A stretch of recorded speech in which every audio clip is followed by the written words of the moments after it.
ৰাজ্যৰ লাখ লাখ শিক্ষাৰ্থীৰ সামগ্ৰিক বিকাশৰ বাবে আন এক পদক্ষেপ ৰাজ্যৰ শিক্ষা বিভাগৰ। ৰাজ্যৰ শিক্ষাৰ্থীৰ গুণগত মান নিৰূপণৰ লক্ষ্যৰে শিক্ষা বিভাগৰ পেন চমুকৈ পাৰ্মানেণ্ট এডুকেশ্যন নাম্বাৰ সংযোজন। ৰাজ্যৰ শিক্ষা বিভাগে অচিৰে প্ৰতিগৰাকী শিক্ষাৰ্থীক প্ৰদান কৰিব এই পেন একাউণ্ট নম্বৰ।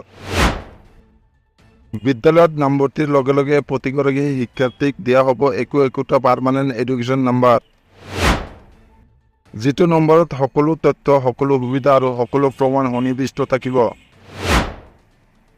য'ত ইয়াৰ পূৰ্বে উচ্চ শিক্ষাৰ ক্ষেত্ৰত শিক্ষা বিভাগে প্ৰদান কৰিছিল বিশেষ একাউণ্ট নম্বৰ, কিন্তু এইবাৰ ৰাজ্যৰ প্ৰথম শ্ৰেণীৰ পৰা অষ্টম শ্ৰেণীলৈ সকলো শিক্ষাৰ্থীৰ হ'ব পেন।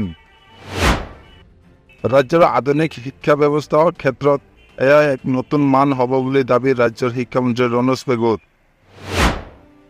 ইপিনে ৰাজ্যৰ শিক্ষা খণ্ডত ব্যৱহাৰ কৰা শিক্ষা হেতু এপছক লৈ সময়ে সময়ে বিভিন্ন জনৰ অভিযোগ। এনে অভিযোগ নিষ্পত্তিৰ বাবে ৰাজ্যৰ শিক্ষা বিভাগৰ গঠন এখন অভিযোগ দাখিলকাৰী সমিতি।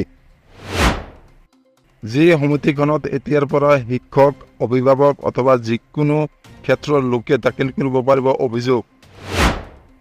আজিৰ পৰা এই প্ৰক্ৰিয়া আৰম্ভ হোৱা বুলি দাবী শিক্ষামন্ত্ৰী ৰণোজ পেগুৰ। দীৰ্ঘদিনে শিক্ষা হেতু এপৰ বিৰুদ্ধে অহা অভিযোগ সন্দৰ্ভতে এতিয়া কি ধৰণৰ অভিযোগ দাখিল হয় সেয়া হ'ব লক্ষণীয়।